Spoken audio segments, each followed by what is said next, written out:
Tikapa Moana, the Hauraki Gulf, a 4,000 square kilometre stretch of water that's one of the great marine taonga of Aotearoa. But it's a stretch of water severely under stress, overfished and overharvested.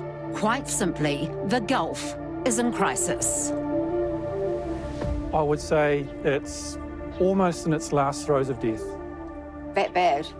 That bad. But all hope is not lost, as kaitiaki, iwi are doing all they can to protect the Gulf.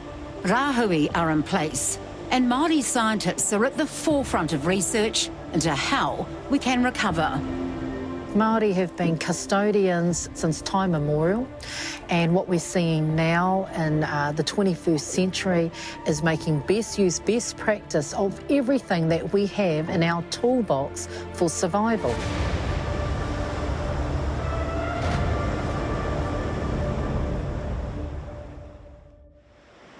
It's hard to believe how plentiful kai moana, especially shellfish, once was in the Hauraki Gulf.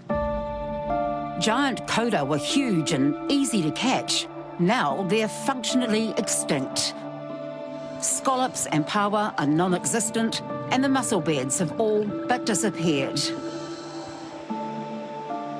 Here, on Waiheke Island, stocks have been badly affected.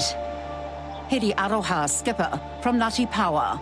Living off the moana, when I was a child, to the state it's in now, where my grandchildren and my children cannot just go out and harvest and get a kai.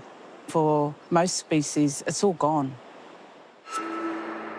So badly depleted, in fact, that in June, more than 100 divers surveyed all of Waiheke Island over an 8-week period, looking for koura. They found just 22. It used to be a delicacy on our tables, but no, it's been gone for some years.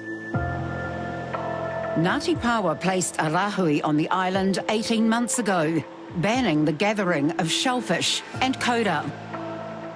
The thing with rāhui is that you put a rāhui down, you let it rest, you let it restore, and then you shift the rāhui to another location so that one can open up.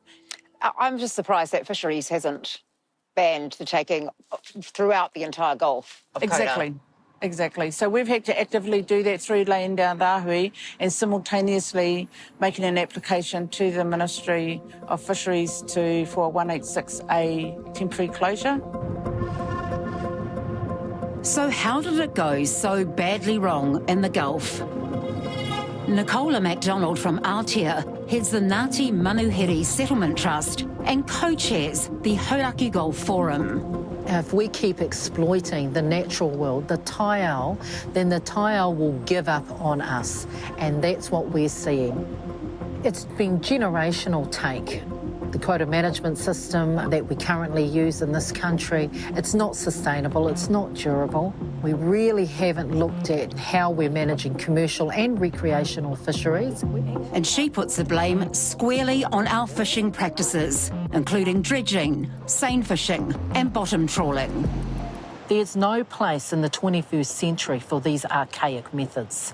And if we want to be serious about restoring the Gulf for our future generations, then we actually need to say to all holders of quota, stop dredging the kutai, stop dredging the tipper, the scallops and everything else.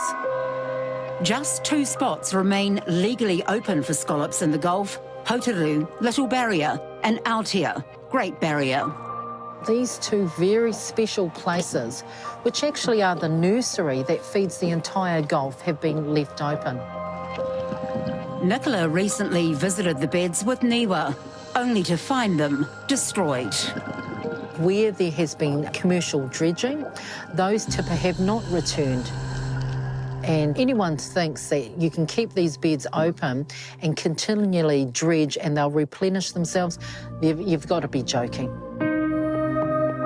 While iwi are fighting fisheries to put more protections in place, scientists are also working behind the scenes to implement a Mātauranga Māori approach. Daniel Hikuroa from Auckland University. Let's remember that Māori have been living in and on and around the Gulf for centuries, and they lived with it in a way in which they understood the cycles, they understood about managing themselves and the interactions with gathering kai. Have Māori been given enough power, as it were, to lead the way?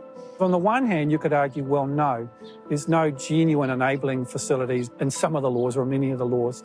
But on the other hand, we see these really amazing things. We see Ngāti Pāoa, place of Rahui around Waiheke, in collaboration with most of the Waiheke community. And the community has its own initiatives underway. Meet the Waiheke Marine Project. We're looking at rewilding koura. We know that koura takes 6 years to grow to a catchable form, so it's a really long-term project. They're also trying to replenish the seaweed destroyed by kina. So with so few koura eating the kina and so few snapper eating the kina, means the kina have gone wild and they're eating all of their seaweed. So in the summertime, we go down and measure how much the kina have eaten, and we remove around about 800 per weekend, which we share to the community. So overfishing has caused a clear imbalance in the Gulf. But it's not just what we do on the water that has created the crisis. All the land of the catchments around the Hauraki Gulf used to be covered in native forest.